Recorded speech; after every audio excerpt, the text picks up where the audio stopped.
Good morning everyone, कैसे हैं आप लोग? Good morning. आज का ये सेशन बहुत ही वाइटल है, बहुत ही इम्पॉर्टेंट है, क्योंकि इस सेशन में हम बात करने जा रहे हैं कुछ बहुत आप कह सकते हैं कि बेसिक बातें हैं, बट जनरली आप एग्जामिनेशन में बच्चे इस तरह की गलतियां करते हैं जिसके बारे में आज बात करने जा रहे हैं, right? So we are going to talk about dos and don'ts as far as the EISSM paper is concerned. Enterprise information system और स्ट्रैटेजिक मैनेजमेंट के सब्जेक्ट को अगर हम देखें तो इस सब्जेक्ट के एग्जाम में जब हम आंसर शीट लिखते हैं, right, when we are answering our questions, तो उस समय हमारे को क्या क्या प्रिकॉशंस लेने चाहिए और किन चीज़ों से बचना चाहिए, right? So that is what this session is all about. So we are going to discuss dos and don'ts, और ये बहुत ही वाइटल है। अब आज आप जो कुछ भी सुनने जा रहे हैं, जो कुछ भी सीखने जा रहे हैं, डेफिनेटली आपने मुझसे पहले भी सुना है, बट यहाँ मैं बहुत ही समराइज्ड वे में पॉइंट टू पॉइंट हम क्या करने जा रहे हैं, डिस्कशन करने जा रहे हैं, और उस चीज़ को आपको यूज़ करना है, राइट? आज के सेशन के बाद when you are doing your revision, और कभी भी आप अगर आंसर राइटिंग प्रैक्टिस करते हैं या मॉक टेस्ट सॉल्व करते हैं, तो भी आपको इन सारी चीज़ों को फॉलो करना है। तो इसको बिल्कुल अपने दिमाग में अच्छी तरह से जगह दे देना, बिल्कुल जिसको कहते हैं ना 100%, और इसको फॉलो करना है आपको एग्जामिनेशन में। So we are going to talk about how to crack EISSM। अच्छा, क्या होता है, अब प्रिपरेशन बहुत अच्छी होने के बाद भी कई बार ऐसा देखा जाता है कि एग्जामिनेशन हॉल में हम बहुत सारी ऐसी गलतियां करते हैं जिस गलतियों की वजह से हमारा मार्क्स कम हो जाता है, राइट? मार्क्स कम होने का मतलब है कि अगर आपका एवरेज मार्किंग होना शुरू हो जाए आपके पेपर में, मान लो अगर 6 नंबर का क्वेश्चन है and you are scoring only 1 और 2 मार्क्स, तो ऐसे सिचुएशन में फिर हम अच्छा स्कोर नहीं कर पाते, समटाइम्स वी फॉल बिलो 40। तो इससे हमें बचना है। इससे कैसे बचना है? आपकी प्रिपरेशन के बाद जो बहुत बेसिक चीज़ें हैं वो ये हैं कि एग्जामिनेशन में हम क्या करें और क्या ना करें, किस तरह की गलतियों से हम बचें, right? So that what we are going to discuss in this session, right? तो जरा देखिएगा, let's talk about one by one. देखिए, सबसे पहली बात, जब हम आंसर लिखना शुरू करते हैं ना, when ever we have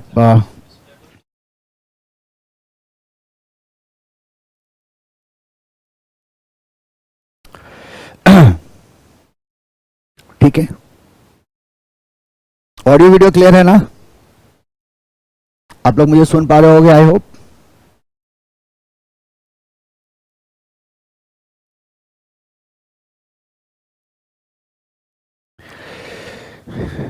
so ठीक है, आपके दिमाग में बहुत सारे सवाल हो सकते हैं, उन सवाल को मैं सेशन के लास्ट में आपसे पूछूंगा। आपको जो भी आपके दिमाग में डाउट्स हैं, जो भी आपके दिमाग में क्वेरीज हैं, आप अभी भी डाल सकते हैं कमेंट सेक्शन में, या फिर आप सेशन के बाद मेरे को पूछ लेना, राइट? मैं I will be telling you here in this session only. Session के बाद मतलब once we are done with discussing the basic thing, the most important things of our paper. दूसरी बात कि आपने निश्चित रूप से पराशर पाठशाला को सब्सक्राइब कर लिया होगा, चैनल को निश्चित रूप से सब्सक्राइब करिएगा, इस वीडियो को लाइक जरूर कर देना और शेयर कर देना डिफरेंट ग्रुप्स में, राइट, ताकि ज़्यादा से ज़्यादा बच्चे इसका फायदा उठा सके। जरा ध्यान दीजिएगा, आंसर राइटिंग में जब हम एग्जामिनेशन में आंसर राइटिंग की बात करते हैं, क्योंकि मैं आपको बताऊं कि ये इतना वाइटल है कि बहुत सारे बच्चे जिनकी प्रिपरेशन बहुत अच्छी होती है वो भी एग्जामिनेशन हॉल में इतनी सारी गलतियां करके आते हैं कि उसे फेल करने के लिए वो गलतियां क्या होती हैं, सफिशिएंट होती है। हमें इससे बचना है, नो। आप एग्जाम देने जा रहे हो, जाहिर सी बात है, आप कोई वो एग्जामिनेशन हॉल में अगर आप गलतियां करते हैं आंसर शीट्स पे, तो ऑब्वियसली बहाना चाहिए, मौका चाहिए। जो भी एग्जामिनर हैं, जो भी कॉपी चेकर हैं, उन्हें एक मौका चाहिए कि वो किस तरह से आपके मार्क्स को कट करें, है ना? अगर आपने उन्हें ये मौका दिया तो जाहिर सी बात वो मार्क्स को कट करेंगे, है ना? वो मार्क्स को क्या करेंगे, कट करेंगे। तो हमें इससे बचना है। तो that is what we are going to talk. So जब हम आंसर राइटिंग की बात करते हैं तो कुछ बहुत ही बुनियादी चीजें हैं। जैसे ही आपके हाथ में क्वेश्चन पेपर आता है and you start solving your questions, तो आपको कुछ चीजों का ध्यान रखना है ना? बिल्कुल ध्यान रखना है, और इन्हीं स्टेप्स को आपको फॉलो करना है जो मैं अभी आपको बता रहा हूं। देखिए, रूल नंबर 1, सबसे पहला और सबसे बेसिक रूल तो आपका ये होना चाहिए कि किसी भी क्वेश्चन को सॉल्व करने से पहले, है ना, कम से कम 2 बार उसको पढ़ो, एटलीस्ट ट्वाइस। अब आपके दिमाग में एक सवाल आएगा, आप कहोगे कि सर क्या ये रूल सारे क्वेश्चंस के लिए एप्लीकेबल है? ऐसे क्वेश्चंस का क्या, जो क्वेश्चन पढ़ते ही मेरे को समझ में आ गया कि इसका आंसर क्या होगा, है ना? तो EISSM is a kind of paper जहां पढ़ते ही अगर क्वेश्चन समझ में आ जाए ना, तो भी गलती के चांसेस बहुत हाई होते हैं, राइट? तो निश्चित रूप से हमें क्या करना है, किसी भी क्वेश्चन को, भले ही हम उस पहली बार हमने उसे पढ़ा या हमें देखते ही उसका आंसर हमारे दिमाग में आ गया, उसके बाद भी हमें उसे कम से कम 2 बार पढ़ना है और बहुत ही माइन्यूटली आपको क्वेश्चंस को पढ़ना है, क्योंकि ऐसी गलतियां एग्जामिनेशन हॉल में होती हैं जो अजीबो गरीब तरह की गलतियां हैं। जैसे देखो, मान लो आपसे पूछा एडवांटेज किसी भी चीज का, आपसे क्या पूछा गया, मान लो we talk about advantages, let's say advantages of flow chart, है ना। आपसे पूछा गया एडवांटेजेस ऑफ फ्लो चार्ट और हमने क्या किया, एडवांटेज के बजाय फ्लो चार्ट के कुछ और फैक्ट्स को क्या कर दिया, मेंशन कर दिया। एंड दिस विल हैपन, ऐसा होता है एग्जामिनेशन में। हमसे पूछा जाता है एडवांटेज और हमने क्या किया, कैरेक्टरिस्टिक्स लिख के चले आए, और ऐसा होता है, ये मिक्सअप होता है एग्जामिनेशन हॉल में। अब प्रॉब्लम क्या है कि हमसे पूछा गया था एडवांटेज, हम कैरेक्टरिस्टिक्स लिख के आए और हम ये सोच के चल रहे हैं कि हमारे को क्या मिलेगा, हमारे को मार्क्स मिल जाने चाहिए। हमसे पूछा गया फ्लो चार्ट का एडवांटेज और हमने क्या किया, फ्लो चार्ट के फैक्ट्स को लिख के चले आए और हम कहते हैं ये भी तो एडवांटेज ही है, इस पे भी हमारे को क्या मिलना चाहिए, मार्क्स मिलना चाहिए। सो यहां प्रॉब्लम है, यहां प्रॉब्लम है। तो इसीलिए मैं कह रहा हूं कि जैसे ही सामने क्वेश्चन आता है, चाहे वो कितना भी सिंपल क्वेश्चन क्यों ना हो, चाहे वो देखते ही आपको क्यों ना समझ में आ गया हो, आपको क्या करना है, उसे कम से कम 2 बार पढ़ना है। जो आप सब जानते हैं, बहुत बेसिक फैक्ट है, बट प्रैक्टिस नहीं होता है। प्रैक्टिस नहीं होता है कहने का मतलब, अभी आप सुन लोगे, आप बोलोगे हाँ 2 बार तो हम पढ़ेंगे ही, बट आंसर शीट को आप 2 बार नहीं पढ़ते हैं, आप एक बार पढ़ते हैं, आगे बढ़ते हैं, और जिसमें क्या होती है, गलतियां होती हैं। सो क्या करना है, सबसे पहले we have to read twice every question, और फिर हमें जज करना है, हमें डिसाइड करना है कि क्वेश्चन हमसे क्या डिमांड कर रहा है और हमें आंसर किस तरह से इसका लिखना है। नंबर 1। नंबर 2, सेकंड जो है, जैसे ही आप क्वेश्चन को समझ जाते हैं ना, once you understand the question, तो उसका आंसर का फ्रेम आपके दिमाग में तैयार हो जाना चाहिए। ठीक है, आपका आंसर का फ्रेमिंग आपके दिमाग में आ जाना चाहिए कि इस पर्टिकुलर क्वेश्चन का जवाब आप किस तरह से दोगे। ठीक है, जैसे मान लो आपसे EIS में क्वेश्चन पूछा गया, deployment models of cloud computing, मान लो फॉर एग्जांपल आपसे पूछा गया डिप्लॉयमेंट मॉडल्स।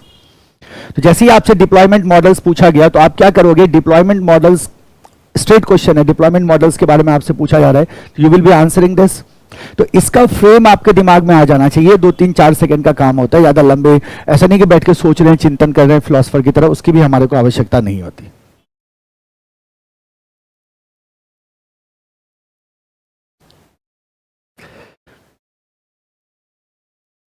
ओके,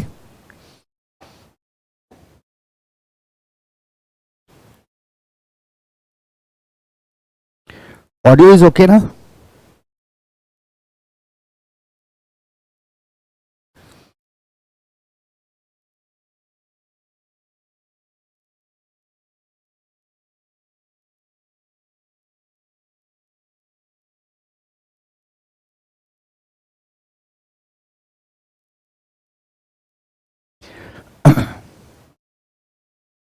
ऑडियो तो ठीक है ना?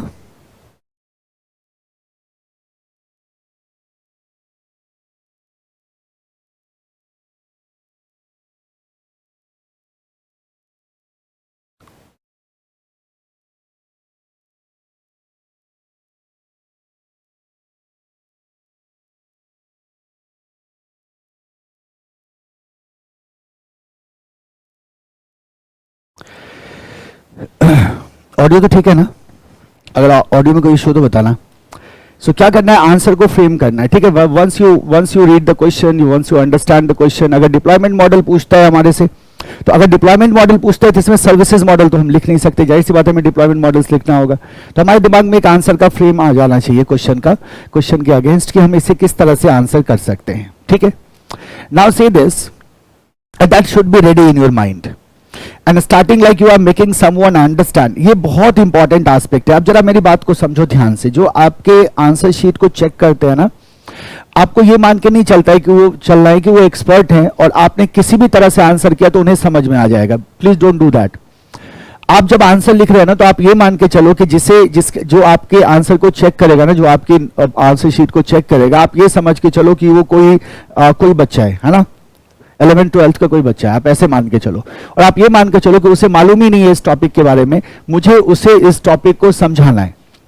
That should B your attitude in examination. देखो, अगर आप ज्यादा स्कोर करना चाहते हैं, अगर आप चाहते हैं कि आपके आंसर शीट के साथ किसी तरह का अन्याय ना हो, तो आपको थोड़ा सा अनकन्वेंशनल वे में चलना होगा, है ना, थोड़ा सा स्मार्टली आपको डील करना होगा। तो वाइल राइटिंग आंसर आपको ये सोचना है कि जो आपकी कॉपी को चेक करेगा वो निहायत ही उसको कुछ नहीं मालूम है, ऐसे समझो, वो कुछ नहीं जानता इस टॉपिक के बारे में, मुझे समझाना है। मेरे आंसर को पढ़ने के बाद उसे समझ में आ जाना चाहिए कि ये टॉपिक है क्या, and that is very important. तो हम क्या कह रहे हैं कि हमें इस तरह से आंसर्स को फ्रेम करना है कि हम किसी को समझा रहे हैं, we are making someone understand the topic. ऐसे फ्रेम करना है कि हम मान के चल रहे हैं कि 10, 11, 10th 11th क्लास का कोई बच्चा है जो हमारे आंसर शीट को क्या करने वाला है, चेक करने वाला है। इसे इस टॉपिक के बारे में मालूम नहीं है, मुझे इसे इस टॉपिक के बारे में समझाना है। क्लियर है? सो पहले हमने क्या कहा कि हर एक क्वेश्चन को कम से कम 2 बार पढ़ना है, चाहे वो मैं आंसर जानता हूं या नहीं जानता, उससे कोई फर्क नहीं पड़ता, 2 बार पढ़ना है। सेकेंड स्टेप में क्या चाहिए हमारे को, आंसर की फ्रेमिंग हमारे दिमाग में तैयार हो जानी चाहिए। ये नहीं कि हम लिखते लिखते सोचेंगे, सोच के लिखो भाई, है ना, दैट इज सेफर साइड। और आंसर को हमें ऐसे फ्रेम करना है कि जैसे हम किसी को समझा रहे हैं। जैसे हमने कहा कि एक छोटा बच्चा मेरे सामने बैठा हुआ, वो कहता है डिप्लॉयमेंट मॉडल क्या होता है मेरे को बताओ, तो आप उसे डिप्लॉयमेंट मॉडल समझा रहे हो, right? That need to be your attitude. आइए number 3, answer those questions first what you know for exact. अब इसमें कोई समझौता मत करना, है ना। हम कहते हैं कि आप पूरे क्वेश्चन पेपर को आपने एक नजर देखा, जाहिर सी बात है आपने सारे क्वेश्चंस को देखने के बाद आप क्या करते हैं, क्वेश्चन को प्रायोरिटाइज कर लेते हैं, राइट? और वो प्रायोरिटाइजेशन बहुत ही क्लियर होना चाहिए, आपका बहुत ही क्लियर प्रायोरिटाइजेशन होनी चाहिए। कोई भी ऐसा क्वेश्चन जिस क्वेश्चन में आप कॉन्फिडेंट नहीं है, जिस क्वेश्चन में आपको लगता है कि मैं 100% इस क्वेश्चन के साथ जस्टिस नहीं कर पाऊंगा, आप उसे शुरू में अटेम्प्ट मत करो, है ना। उसे शुरू में अटेम्प्ट नहीं करना है आपको, उसको बिल्कुल लास्ट में सॉल्व करना। शुरू के सारे आंसर्स आपके क्या होने चाहिए, वो क्वेश्चंस के आंसर्स होने चाहिए जिनमें आपका कॉन्फिडेंस है, जो आप एग्जैक्टली जानते हो कि इसका क्या आंसर होना चाहिए, है ना। सो जो क्वेश्चंस हम जानते हैं उसे फर्स्ट में अटेम्प्ट करेंगे, जो नहीं जानते हैं उसे हम बाद के लिए छोड़ देंगे, उसे हम लास्ट में अटेम्प्ट करेंगे, राइट? क्वेश्चंस छोड़ना नहीं है ना। ये एक बहुत सिंपल सा रूल है कि आंसर ऑल क्वेश्चंस, सारे क्वेश्चंस का आंसर करना है, आंसर ऑल क्वेश्चंस, किसी भी क्वेश्चंस को छोड़ना मत, है ना। तो आप कोशिश करेंगे कि आपको 100 मार्क्स का क्या करने का है, अटेम्प्ट करने का है, राइट? लेकिन इसमें प्रायोरिटाइजेशन कैसा होना चाहिए कि जिन क्वेश्चंस को हम बहुत ही अच्छी तरह से जानते हैं उन्हें लिखेंगे, जिन्हें बहुत अच्छी तरह से नहीं जानते उन्हें हम बाद में लिखेंगे। इसमें किसी तरह के कंफ्यूजन में मत आना। एग्जामिनेशन हॉल में होता है ऐसा कि यार इसके बारे में तो थोड़ा थोड़ा जानता ही, उसको यही निपटा देता हूं, तो निपटाना एग्जाम तो है नहीं, है ना। अगर हमने पेपर निपटाने की कोशिश करी तो फिर पता है आपको रिजल्ट भी हमें निपटाएगा। सो आइडिया क्या है, उन्हीं क्वेश्चंस को पहले आंसर करेंगे जिन क्वेश्चंस में हम पूरी तरह से कॉन्फिडेंट हैं। अगर कॉन्फिडेंस की कमी है किसी पर्टिकुलर क्वेश्चन में, हम उसे बाद में अटेम्प्ट करेंगे। ये सबसे बेसिक फैक्ट है। आपके हाथ में आंसर शीट, क्वेश्चन पेपर आया, आपने क्वेश्चंस को पढ़ा, क्वेश्चंस को आप कम से कम सॉल्व करने से पहले 2 बार पढ़ेंगे, 2 बार पढ़ने के बाद आप आंसर फ्रेम करेंगे और फिर आप लिखना शुरू करेंगे। और जब आप लिखना शुरू करेंगे या आंसर फ्रेम करेंगे, उस दौरान आपको ये सोच के चलना है कि जो हमारी कॉपी को चेक करेगा उसे कुछ नहीं आता, है ना, वो बिल्कुल भी नहीं जानता इस टॉपिक के बारे में, मुझे समझाना है, इस आंसर शीट के जरिए मुझे उससे समझाना है कि ये टॉपिक है क्या, है ना, क्या सवाल है और इसका जवाब इस तरह से लिखा जा सकता है। और तीसरा हमने कहा कि हम पहले उन्हीं क्वेश्चंस को अटेम्प्ट करेंगे जिन क्वेश्चंस में हम बहुत ही कॉन्फिडेंट हैं। अच्छा, इन 3 से रिलेटेड कोई अगर दिमाग में डाउट हो, क्वेरी हो, तो आप पूछ सकते हो अभी। So this is what I से टू बिगिन विद, है ना। ये शुरू में हमारे को ध्यान में रखना चाहिए। और मैं फिर से आपसे कह रहा हूं, इट्स अबाउट प्रैक्टिस, है ना, इट्स अबाउट प्रैक्टिस। तो अभी भी जब आप क्वेश्चंस को सॉल्व करते हैं तो आपको इन तीनों स्टेप को क्या करना है, प्रैक्टिस करना है। 1-2 मॉक टेस्ट कर लोगे तो उतना काफी है एग्जामिनेशन को डील करने के लिए। ओके, इससे रिलेटेड कोई भी दिमाग में है अगर सवाल तो आप पूछ सकते हो। Now let's talk about the dos and don'ts, which is vital, which is very important, and do's and don'ts are very important. अब हम कुछ ऐसी बातें करने जा रहे हैं कि हमारे को आंसर शीट पे क्या करना चाहिए, क्या नहीं करना चाहिए, और ये बहुत ही वाइटल है। क्योंकि आप आंसर शीट पे बच्चे पर्याप्त गलती करके आते हैं। देखो, मैं बार बार आप लोगों को क्लास में भी ये बात कहता हूं और मैं आपसे यहां भी कह रहा हूं। देखिए, ऐसा नहीं है कि किसी बच्चे ने मेहनत ना करी हो, सब मेहनत करते हैं, सब अच्छी तरह से अपने सिलेबस को प्रिपेयर करते हैं, फिर भी रिजल्ट में फर्क हो जाता है। सो बहुत इंपॉर्टेंट है कि वो जो 3 आवर्स का टाइम है उसमें हम किस तरह से परफॉर्म कर रहे हैं, दैट इज वेरी इंपॉर्टेंट। बहुत इंपॉर्टेंट है कि हम जो आंसर्स लिख रहे हैं उसका क्या हमारा स्टाइल है, क्या पैटर्न है आंसर लिखने का, और आंसर लिखने के दौरान तो हम किसी तरह की गलतियां नहीं कर रहे हैं जिसकी वजह से हमारा मार्क्स कम हो जा रहा है। और रिजल्ट के खराब होने के लिए आंसर का गलत होना, पूरी तरह से गलत होना जरूरी नहीं है। अगर आंसर्स हमारे पार्शियली इनकरेक्ट भी है ना, तो वो भी हमारे को फेल कराने के लिए काफी है। आप जानते हैं स्टेप मार्किंग होगा, आप जानते हैं कि अगर आप एक पॉइंट ज्यादा लिखें तो आपको एक नंबर ज्यादा नहीं मिलेगा, लेकिन अगर आप एक पॉइंट गलत लिख दें तो आपके 2 नंबर जरूर कम हो जाएंगे। अब ये फैक्ट है, मेरे को समझाने की जरूरत नहीं है, आप सब बहुत होशियार हैं, बहुत अच्छी तरह जानते हैं। सो हमें क्या करना चाहिए और क्या नहीं, किस चीज से बचना चाहिए, है ना, this is very important to understand. तो जरा समझना है इसको। Let's talk about the dos first. सबसे पहले हम कहते हैं, सबसे पहली चीज है ना, सबसे इंपॉर्टेंट चीज, यूज बुलेट पॉइंट्स। क्या करना है हमारे को? बुलेट पॉइंट्स का इस्तेमाल करना है। बुलेट पॉइंट्स के कहने का मतलब क्या है हमारा? बुलेट पॉइंट कहने का मतलब है कि हम क्या करते हैं, बहुत ही प्रिसाइज टर्म में बुलेट पॉइंट्स में क्या करते हैं, आंसर करते हैं। सो कोई भी टॉपिक अगर आपसे पूछा जाए, मान लो अगर आपसे पूछा जाए लिमिटेशंस ऑफ एसएम, आपसे पूछ दिया गया limitations of SM, strategic management के लिमिटेशंस बताओ, तो अब लिमिटेशंस ऑफ एसएम को हम इस तरह से नहीं लिखेंगे कि बस लिखते जा रहे हैं, जितना ज्ञान था सारा ज्ञान डाल दिया इसमें, नहीं। हम क्या करते हैं, हम बुलेट पॉइंट्स क्रिएट करते हैं ताकि वो क्या हो, आराम से उसको चेकर जो है उसको पढ़ सके और वो जज कर सके, चेक कर सके, राइट। सो हमें क्या करना है, सबसे पहले बुलेट पॉइंट्स का इस्तेमाल करना है। ये बहुत बेसिक फैक्ट है, बुलेट पॉइंट्स का इस्तेमाल करना है। अब इसी से रिलेटेड एक बहुत इंपॉर्टेंट एस्पेक्ट है, and that is the small paragraph. अच्छा, मैंने बहुत सारे बच्चों के आंसर शीट देखे हैं आप लोगों के, जो क्या करते हैं, बड़े लंबे पैराग्राफ लिखने शुरू कर देते हैं। अब देखो, अब ये एक फैक्ट है, कोई भी अगर आंसर चेक कर रहा है ना, कोई भी अगर आंसर शीट को चेक कर रहा है, वो line by line, word by word नहीं पढ़ता, आपको उससे पढ़वाना होगा, है ना। जाहिर सी बात है वो जल्दबाजी में रहेगा, वो चाहेगा कि फटाफट फटाफट मैं चेक कर लूं, और वो आपके पॉइंट को, आपकी भावनाओं को समझने का टाइम उसके पास नहीं है। तो आपने 10 लाइन का पैराग्राफ बना दिया। जैसे ही आपने 10 लाइन का पैराग्राफ बना के इस फॉर्मेट में आपने लिखना शुरू किया, तो वो पूरे पैराग्राफ को पढ़ेगा ही नहीं, भले ही आपका कंटेंट कितना अच्छा हो। हाँ, अगर आपने बीच में कुछ गलतियां करी है तो वो जरूर उसको दिख जाएगा। सो हमें ऐसा करना ही नहीं है। We have to create small paragraphs. Small paragraphs का मतलब 2 से 3 लाइन मैक्सिमम। 3 लाइन से लंबे पैराग्राफ मत बनाना। कोशिश, आप कहते हैं सर मेरे पास बहुत थ्योरी है लिखने को, ठीक है, आपके पास बहुत कंटेंट है लिखने को, तो आप उन कंटेंट्स को स्मॉल पैराग्राफ्स में ब्रेक करो, लॉन्ग पैराग्राफ में आंसर मत करना। अगर प्योर थ्योरेटिकल क्वेश्चन है जहां बहुत लिखने का स्कोप है, तो भी स्मॉल पैराग्राफ्स बनाना, लॉन्ग पैराग्राफ में आंसर मत करना। ट्रस्ट में, आप लॉन्ग पैराग्राफ में आंसर करोगे, आपका टाइम किल होगा और आपकी मेहनत का रिवॉर्ड आपको नहीं मिलेगा, है ना। कहीं ना कहीं मार्किंग पे फर्क होगा। आप सोचोगे मैंने इतना लिखा, मेरे को मार्क्स क्यों नहीं आया? मार्क्स नहीं आएगा। क्या करने का है हमारे को? Small paragraphs. और जैसे ही आप बुलेट पॉइंट्स को यूज करते हैं ना, ये स्मॉल पैराग्राफ का क्राइटेरिया अपने आप क्या हो जाएगा, फुलफिल हो जाएगा। सो यूज बुलेट पॉइंट्स, एंड क्या करने का है हमारे को, स्मॉल पैराग्राफ्स में हमें आंसर करना है, राइट। नेक्स्ट आओ, I will be taking questions, just wait for some time, okay. Be specific. अच्छा, बी स्पेसिफिक का क्या मतलब है हमारा? तो एक बहुत ही इंपॉर्टेंट एस्पेक्ट है, हमेशा याद रखना है इसको, कि आपसे क्या पूछा जा रहा है और आप क्या आंसर कर रहे हैं, है ना। सो हम कहते हैं व्हाट इज बीइंग आस्क्ड, आपसे क्या पूछा गया है एग्जामिनेशन में, क्वेश्चन पेपर पे, है ना, और आप क्या आंसर कर रहे हैं। इन दोनों के बीच में कभी भी गैप नहीं होना चाहिए। सो जो आपसे पूछा जा रहा है आपको बस उतना ही जवाब देना है। अब क्या होता है एसएम में, यूजुअली ईआईएस में तो बच्चे इतना डेयर नहीं करते, एसएम में क्या लगता है कि कोई सवाल पूछा तो हम कहते हैं अरे ये टॉपिक तो मैं बहुत अच्छी तरह जानता हूं, तो हमने क्या किया, पूरा टॉपिक चिपका दिया और हम सोच रहे बाकी सारे क्वेश्चन का मार्क्स भी इसी में जुड़ के आ जाएगा। भाई नहीं होने वाला है ना, हम जानते ना, ऐसा नहीं होता दोस्त, ऐसा नहीं होता। सो हमें क्या होना है, हमें बहुत ही स्पेसिफिक होना है। सपोज अगर वो हमसे डेफिनेशन पूछ रहे हैं किसी भी कॉन्सेप्ट का, तो हमें सिर्फ डेफिनेशन लिख के आना है। मान लो उन्होंने ईआईएस का डेफिनेशन पूछा, तो हमें सिर्फ डेफिनेशन लिख के आना है, 2 लाइन का, दैट्स इट।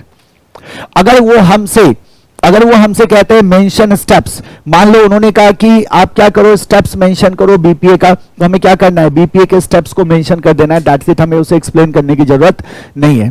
अब वो क्या कहते हैं हमारे को, मान लो ब्लॉकचेन के एप्लीकेशंस को एक्सप्लेन करो, ब्लॉकचेन एप्लीकेशंस को एक्सप्लेन करो। जब उन्होंने कहा ब्लॉकचेन एप्लीकेशंस को एक्सप्लेन करो, ये आने वाला है क्वेश्चन आपके एग्जाम में, ये क्वेश्चन आपके एग्जाम में आने वाला है, उन्होंने कहा एक्सप्लेन करो, तो फिर आप क्या करते हैं, एक्सप्लेनेशन पे जाते हैं।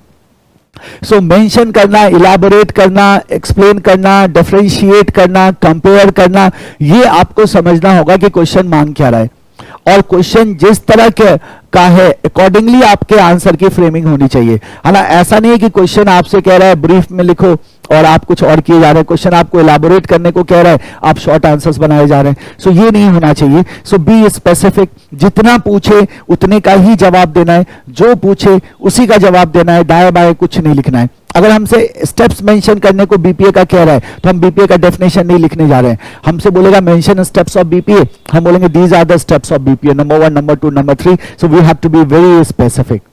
Right only what is asked, वही लिखना है जो हमसे क्या किया जाए, पूछा जाए, है ना। उससे ज्यादा हमें कुछ भी मेंशन करने की आवश्यकता नहीं है।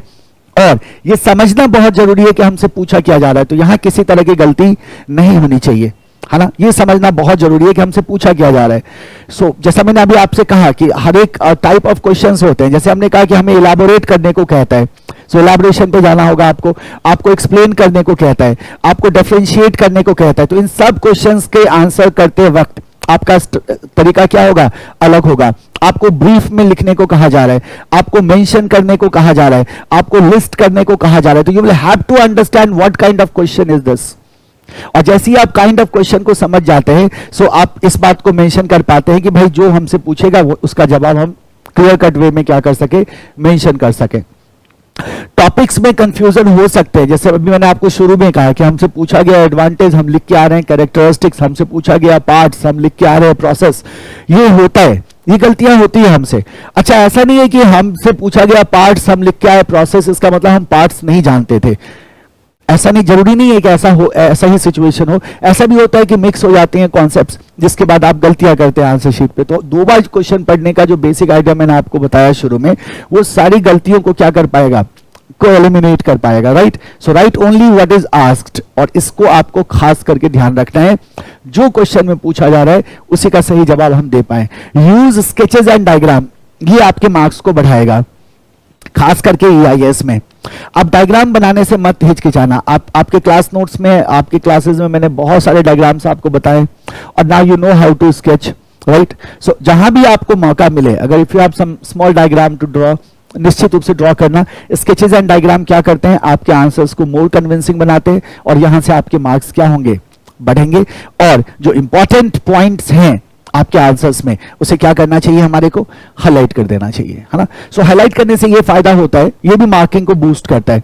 स्केच एंड डायग्राम भी मार्किंग को बूस्ट करेगा, हाईलाइट करना भी मार्किंग को बूस्ट करेगा। ये 2 ऐसे प्रैक्टिस है जिसमें आपका जाता कुछ नहीं है, इसके लिए कुछ खास तैयारी करने की जरूरत नहीं है, बट ये आपके मार्क्स को क्या करेगा, बढ़ाएगा, है ना। सही आंसर्स के साथ अगर आपने स्केचेस एंड हाईलाइट का इस्तेमाल कर लिया, तो मैं तो मान के चलता हूं कि कम से कम 10% ये आपके मार्क्स को बढ़ा देगा। ये ज्यादा, मेरी बात समझना, ये ज्यादा अंडरस्टैंडेबल हो जाता है आपका आंसर शीट, और जाहिर सी बात है एग्जामिनर पे इस चीज का फर्क पड़ता है, जो कॉपी चेक कर रहा है उस पर इस चीज का फर्क पड़ता है। सो इस बात को हमें ध्यान में रखना है। तो क्या क्या करना है बालक, सबसे पहले हमने कहा जो भी इंपॉर्टेंट पॉइंट्स हैं उसे हाईलाइट करना है, स्केचेस का इस्तेमाल करना है, वही लिखेंगे जो हमसे पूछा गया है, स्पेसिफिक आंसर्स करने, स्मॉल पैराग्राफ्स बनाना है, अब बुलेट पॉइंट्स में आंसर करना है। अच्छा, ये कितनी बेसिक चीजें हैं, है ना, बहुत बेसिक चीजें हैं ना, बट ट्रस्ट मी बहुत कम बच्चे इसको फॉलो कर पाते हैं। The reason is very simple, हमने सुन लिया और हमने उसको फॉलो नहीं किया, हमने सुन लिया, हमने उसको फॉलो नहीं किया, तो इसका हमारे को कुछ खास फायदा होने वाला नहीं है एग्जामिनेशन में। और इसीलिए इंपॉर्टेंट है कि हम इसको अपने प्रैक्टिस में लाएं, और प्रैक्टिस में लाना बहुत बड़ी बात नहीं है। जब आप किसी भी क्वेश्चन को, मान लो अगर आप मॉक टेस्ट दे रहे हैं, या जो क्वेश्चन की लिस्ट मैंने आपको प्रोवाइड की थी आप उसे सॉल्व कर रहे हैं, तो आप क्वेश्चंस को कम से कम 2 बार पढ़ेंगे। 2 बार पढ़ने के बाद आप आंसर फ्रेम करेंगे, और उसके बाद आप उसे लिखना शुरू करेंगे। राइट। लिखते वक्त आपको यह समझ के रखना है कि कोई बच्चे को मेरे को समझाना है कि ये टॉपिक क्या है, और मुझे उसे समझाना है। लैंग्वेज का जहां तक सवाल है, स्टडी मैट को छाप के आना है क्या, मैं हमेशा से कहता हूं ऐसा बिल्कुल भी जरूरी नहीं है। आपके आंसर सही होने चाहिए। अगर आपके आंसर सही होंगे तो स्टडी मैट का कॉपी होगा, ट्रस्ट में। स्टडी मैट में क्या है, बेसिकली कोई कॉन्सेप्ट है, कोई टेक्नोलॉजी है, उसका एक्सप्लेनेशन है। So if you have the concept, you know the technology, you are writing the answers, तो वो उससे मैच करेगा, करेगा ही करेगा, उसकी चिंता ही नहीं करनी है आपको।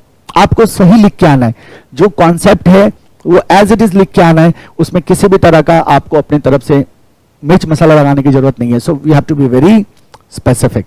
ठीक है, अब जरा ध्यान दो हमें क्या नहीं करना चाहिए। तो जाहिर सी बात है डूज का जो उल्टा होगा वो हमें नहीं करना चाहिए, but there are some additional points as well जिस पे आपको ध्यान रखना है ना, डोंट्स। Right, don'ts. तो हमने क्या समझा, हमने ये समझा कि बहुत अच्छी तैयारी होने के बाद भी अगर हम आंसर राइटिंग के वक्त गलतियां करते हैं तो उसका असर हमारे मार्क्स पे होता है। जरूरी नहीं है कि हमारी गलतियों की वजह से हमारा पूरा का पूरा आंसर गलत हो जाए, क्योंकि अगर हम सही लिख रहे हैं तो सही ही होगा। लेकिन अगर हम बेसिक गलतियां कर रहे हैं, जैसे हमने बुलेट पॉइंट्स यूज नहीं किया, हमने लॉन्ग पैराग्राफ्स बना दिए, हमने सही तरह से हाईलाइट नहीं किया इंपॉर्टेंट पॉइंट्स को, तो उस कंडीशन में क्या होगा, हमारी मार्किंग कम हो जाती है, जिसे मैं एवरेज मार्किंग कहता हूं। और एवरेज मार्किंग से हमारा कुछ भी भला नहीं हो सकता, क्योंकि 30 मार्क्स तो एमसीक्यू में चले जाते हैं, 70 मार्क्स का पेपर होता है। अगर एवरेज मार्किंग हुआ तो बहुत बुरी तरह से मार्क्स कम होता है, तो हमें उससे बचने की जरूरत है। Now let's talk about the don'ts. Don'ts में क्या क्या है हमारे पास। सबसे पहला, राइटिंग वेग आंसर्स। आप बोलोगे सर कोई बच्चा वेग आंसर क्यों लिखेगा, तो हाँ भाई आप लिखते हैं, कोई भी स्टूडेंट लिखता है, हर एक स्टूडेंट लिखता है वेग आंसर। वेग आंसर लिखने के पीछे दो कारण होते हैं। पहला कारण होता है कि हमें पता ही नहीं होता है आंसर, और जब हम आंसर्स नहीं जानते हैं तो हम बातें बनाते हैं, राइट। दूसरा ये होता है कि हम पार्शियली जान रहे होते हो तो कुछ क्वेश्चन को, और या तीसरा ये भी हो सकता है कि हमने आंसर दिमाग में फ्रेम किया ही नहीं और हमने लिखना शुरू कर दिया। सो क्या होता है, ड्यूरिंग राइटिंग आंसर्स हम बीच में कंफ्यूज होते हैं। जब कंफ्यूज होते हैं तो हम कुछ भी लिखना शुरू कर देते हैं, उसी को मैं वेग आंसर कहता हूं। अगर क्लैरिटी की कमी है, अगर आपके आंसर से पता नहीं चल रहा है कि आप क्या कहना चाह रहे हो, क्लैरिटी की कमी है, तो आपको मार्क्स नहीं मिलेंगे। इससे बचना है। We do not need to write vague answers, है ना। अब ऐसा हो सकता है कोई क्वेश्चन आपसे ज्यादा टाइम डिमांड कर लेता है, because you will have to think about that question.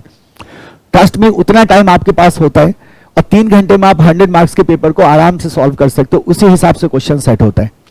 सो वेग आंसर्स लिखने से हमें बचना है।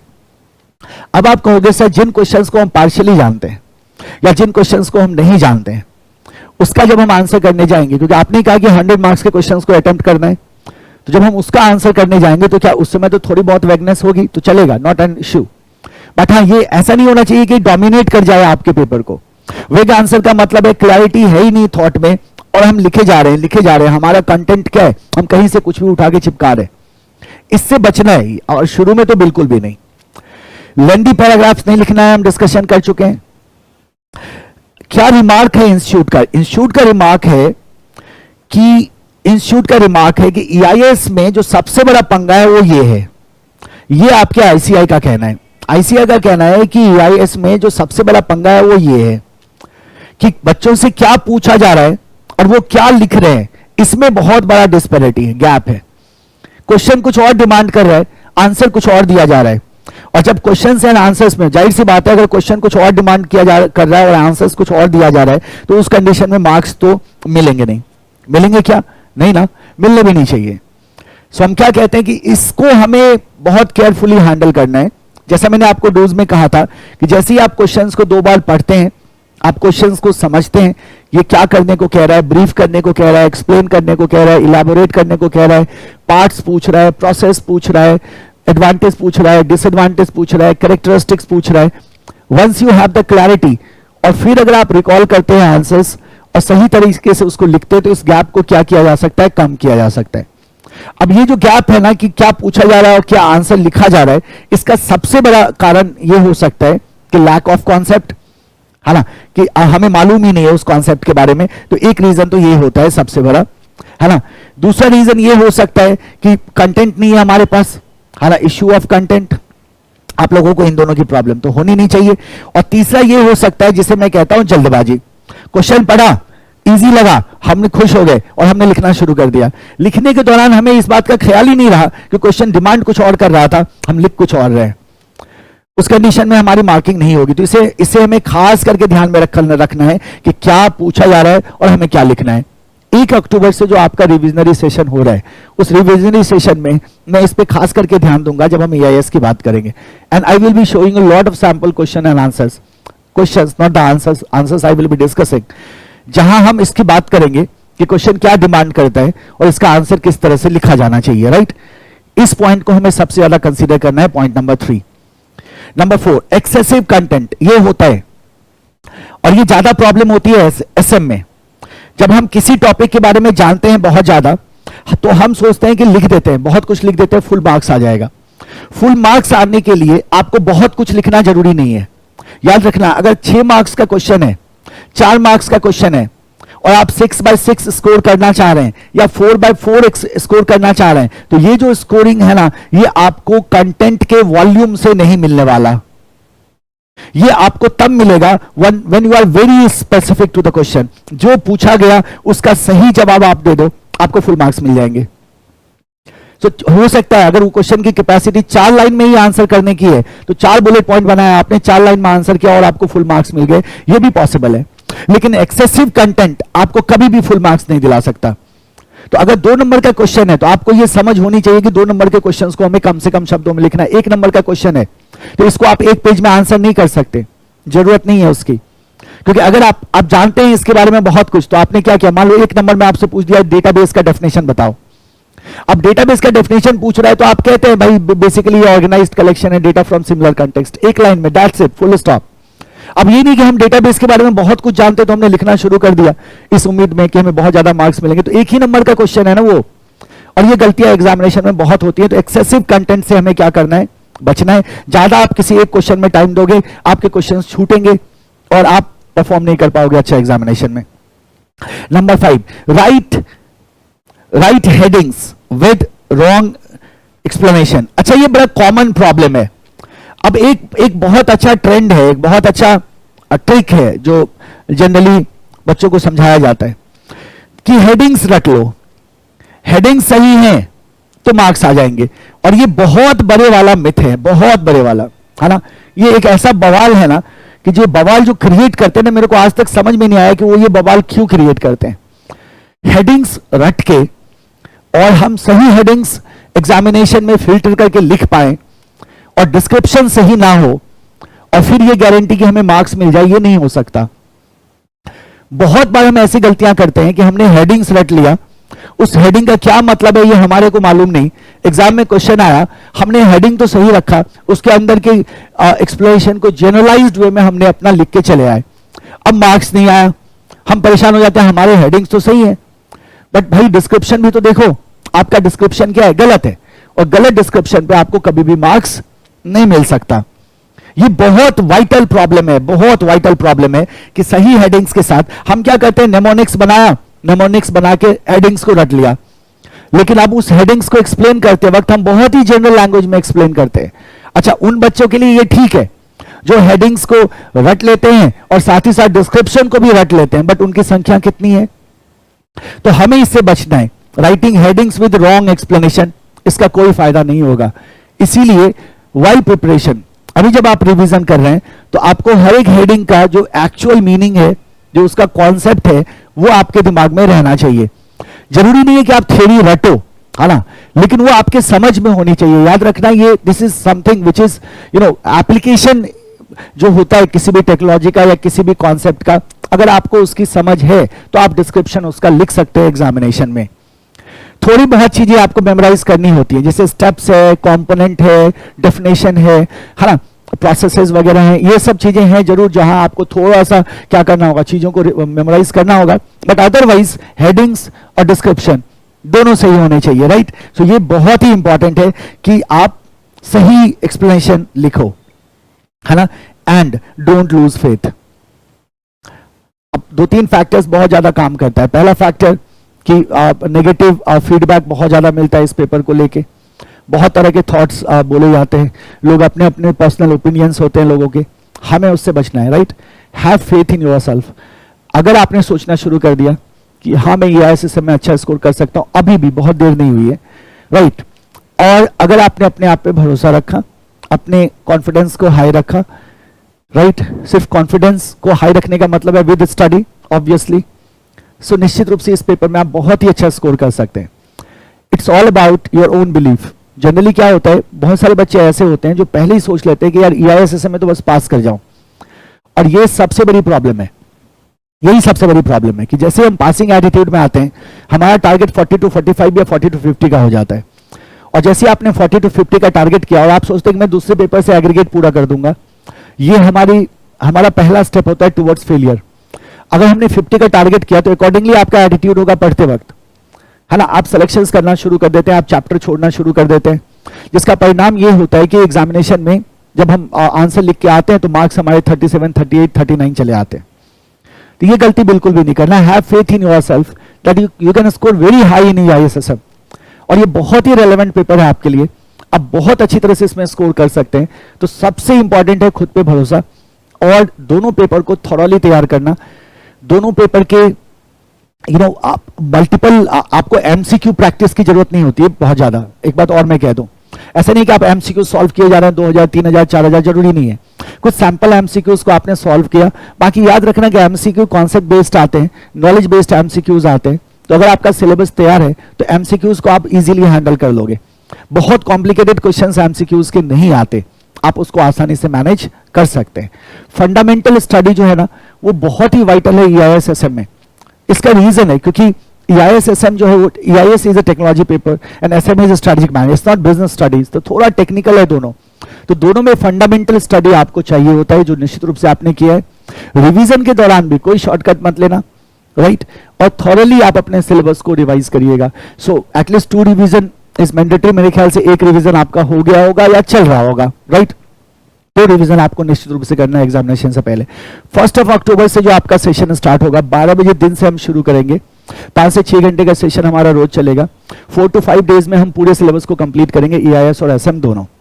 अब वो जो रिवीजन होगा that revision will be exam oriented revision. So technically we want be only seeing the headings. हम सिर्फ हेडिंग्स नहीं देख रहे होंगे, हम कंटेंट को भी देख रहे होंगे। सो हेडिंग, कंटेंट, कॉन्सेप्ट, इसीलिए मैंने कहा कॉन्सेप्ट प्लस कंटेंट, दोनों चीजों को हम कवर करेंगे उस रिवीजन में, जो बहुत ही वाइटल रिवीजन होगा, जिसमें आप बहुत आसानी से अपने पेपर को क्या कर सकते हैं, प्रिपरेशन को नेक्स्ट लेवल पे लेके जा सकते हैं। उसको निश्चित रूप से ज्वाइन करना है, ठीक है। सीरियली सॉल्व करना जरूरी है क्या क्वेश्चन को? अगर आपके दिमाग में कोई डाउट है, कोई परेशानी है तो पूछो फटाफट। क्या सीरियली सॉल्व कर? आपने चैनल सब्सक्राइब कर लिया होगा पराशर पाठशाला को, और इस वीडियो को लाइक जरूर करना है इस सेशन को, और इस सेशन को ग्रुप्स वगैरह में शेयर कर देना, जहां आप जिस ग्रुप में भी हैं, टेलीग्राम या व्हाट्सएप, निश्चित रूप से शेयर कर दीजिएगा। इस में सबसे पहली बात है कि डूज एंड डोंट्स बहुत वाइटल है बालक EISSM के बच्चों के लिए। कुछ भी मतलब एक होता है ना कि हम बहुत रैंडम तरीके से प्रिपेयर कर लेते हैं, रैंडम तरीके से आंसर लिखना शुरू कर देते हैं, और डिजर्विंग होने के बाद भी हमें मार्क्स नहीं आते, राइट। सो मैं कहता हूं कि ठीक है, चेकिंग का जो इश्यू है ना, उससे हम बाहर क्यों ना निकल जाए। अगर हमने 70-80 का टारगेट किया और हमने 70-80 क्वेश्चंस को सही कर दिया, 70-80% क्वेश्चंस को, तो कैसे हमारा पेपर एग्जाम नहीं होगा, मुझे ये बताओ।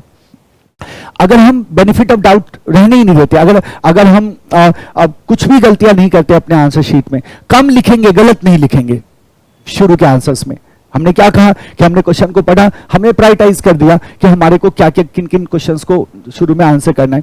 तो अगर हम जानते हैं सॉलिड एक क्वेश्चन का आंसर हम बहुत अच्छी तरह से जानते हैं, तो उसको अच्छी तरह से लिखेंगे, उसमें कुछ भी एडिशनल हम नहीं डालेंगे, कंटेंट नहीं बढ़ाएंगे, स्पेसिफिक रहेंगे, जितना पूछा उतने का ही जवाब देंगे, सही लिखेंगे, हाईलाइट करेंगे, डायग्राम्स का यूज करेंगे, स्केचेस का यूज करेंगे, स्मॉल पैराग्राफ बनाएंगे, बुलेट पॉइंट्स में हम आंसर्स करेंगे, राइट। सो निश्चित रूप से हमारे को मार्क्स आएगा। सो टारगेट हाई रखिएगा, है ना, टारगेट हाई रखिएगा, और रिवीजन इज मस्ट। सो जैसा मैंने फिर से कहा, मैं फिर से रिपीट कर देता हूं आपको, 1 अक्टूबर से हम स्टार्ट करने जा रहे हैं 12 बजे दिन से। फर्स्ट हम EIS करेंगे, देन हम SM करेंगे, एंड 4 to 5 डेज का ये टोटल शेड्यूल होगा। इस 4 to 5 डेज में हम पूरे सिलेबस को रिवाइज करेंगे, राइट। अब इस रिवीजन के दौरान there are 3 tests are also scheduled. So 3 test में भी अपेयर होने का आपको मौका मिलेगा, and completely free of cost, open to all. ये फ्री ऑफ कॉस्ट है, ओपन टू ऑल है, इसके लिए कोई चार्जेस आपको नहीं देना है किसी को भी, है ना, और आसानी से आप इस सेशन को क्या कर पाओगे, ज्वाइन कर पाओगे, राइट। तो सी you on 1 October at 12 and we'll start with EIS, right? अब अगर आप कुछ पूछना चाहते हैं, if you have any doubt, any question, ask me.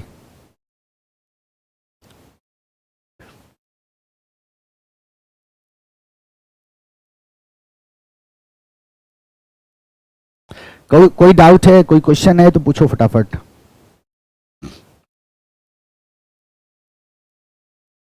नहीं होना चाहिए ना। सो बालक, कुछ ही समय बाकी है, और जितना समय बाकी है वो पर्याप्त है। याद रखना, कुछ ही समय बाकी है, लेकिन जितना समय बाकी है आपके एग्जाम को वो पर्याप्त है कि आप अपने सिलेबस को रिवाइज करें। इसका एक सिंपल सा फॉर्मूला है, स्पीड एंड एक्यूरेसी आपको मेंटेन करना होगा। स्पीड एंड एक्यूरेसी आपके दो सबसे करीबी दोस्त हैं, और ये दोस्त आपके उसी दिन बन गए थे जिस दिन आपने सीए फाउंडेशन में एनरोल किया था। जिस दिन आपने सीए कोर्स में एंट्री करी उसी दिन आपके दो बहुत ही इंपॉर्टेंट और बहुत ही अभिन्न मित्र बने हैं, वो हैं स्पीड एंड एक्यूरेसी। आपको बहुत ही हाई स्पीड पे पढ़ना होगा with high level of accuracy. गलतियां नहीं होनी चाहिए और स्पीड भी कम नहीं होनी चाहिए। अगर आप बहुत आराम से रिलैक्स्ड वे में पढ़ते हैं तो ट्रस्ट मी आपके पास इतना टाइम नहीं बचेगा। अगर आप बहुत तेजी से पढ़ते हैं लेकिन आप उसको कंटेम्पलेट नहीं कर पा रहे तो आपका आउटपुट नहीं आएगा। सो प्रोडक्टिविटी हाई तो रखनी ही है आपको, इसका कोई दूसरा सब्स्टिट्यूट नहीं है। आप अपनी स्पीड एंड एक्यूरेसी को मेंटेन रखिए and keep working hard towards your goal. कोई ऐसा रीजन नहीं हो सकता जिसकी वजह से आपका एग्जाम ना निकले। बस आपको इस बात का ध्यान में रखना है कि कम से कम रिवीजन आपका सही तरह से होना चाहिए, राइट? अगर आप कुछ टॉपिक्स को छोड़ना चाहते हैं तो आप कर सकते हैं, दैट इज ओके। बट एक बात को ध्यान में रखना कि आपके टोटल सिलेबस का एटलीस्ट 90% एग्जामिनेशन हॉल तक जाना चाहिए। अगर आप अपने पूरे सिलेबस का 90% भी एग्जामिनेशन हॉल लेके चले जाते हैं तो those are more than enough. इसमें आपका इतना क्वेश्चन जरूर कवर हो जाएगा जिससे आप आसानी से पेपर को एग्जाम्प्ट कर सको और बिना स्ट्रेस के एग्जामिनेशन को पास कर सको। So revision is must and while revising your syllabus क्या करना है, स्पीड एंड एक्यूरेसी को मेंटेन करके चलना है। यही आपके दो सबसे प्रिय दोस्त है ना, ध्यान रखना है इस बात को, right? And concept and content का जो बेसिक फॉर्मूला है इसको नहीं छोड़ना है। इंस्टीट्यूट आपसे एक्सपेक्ट करता है कि आपके आंसर सही होने चाहिए। इंस्टीट्यूट आपसे एक्सपेक्ट करता है कि जो आंसर्स आप लिख रहे होते हैं वो बहुत ही स्पेसिफिक होना चाहिए, बहुत ही कन्विंसिंग होना चाहिए और क्लैरिटी के साथ आपके आंसर्स होने चाहिए। और इसका एक ही तरीका है कि आपका कॉन्सेप्ट और कंटेंट दोनों पे होल्ड हो। कॉन्सेप्ट अगर आप समझ रहे हैं तो कंटेंट बिल्ड करना क्या है, बहुत आसान है। तो इसी फॉर्मूला से क्या करना, रिवाइज करना, स्पीड एंड एक्यूरेसी को मेंटेन रखना एंड कॉन्सेप्ट एंड कंटेंट के फॉर्मूला को मत भूलिएगा, right? So I hope you guys are working hard and I hope कि आप बहुत अच्छा करेंगे एग्जामिनेशन में। इस दौरान आपको किसी भी तरह का असिस्टेंस चाहिए, किसी भी तरह की प्रॉब्लम हो और डिफिकल्टीज हो प्रिपरेशन में, आप निश्चित रूप से मुझसे कांटेक्ट कर सकते हैं और I am there always for your help, right? और 1 अक्टूबर से जो 12 बजे से सेशन है अपना रिविजनरी सेशन अपने यूट्यूब चैनल से, उसको निश्चित रूप से आप लोग ज्वाइन करिएगा। दोनों चैनल पे चलेगा, वे टू पिनाकल सीए के चैनल पे भी चलेगा और पराशर पाठशाला चैनल पे भी चलेगा। आप जानते हैं दोनों चैनल ही हमारा है, तो दोनों ही चैनल पे आपका लाइव स्ट्रीमिंग चलेगा, राइट? पराशर पाठशाला को निश्चित रूप से सब्सक्राइब कर लीजिएगा और इस वीडियो को जरूर शेयर कर दीजिएगा। Thank you everyone, see you in next session. तब तक के लिए keep working hard, keep shining.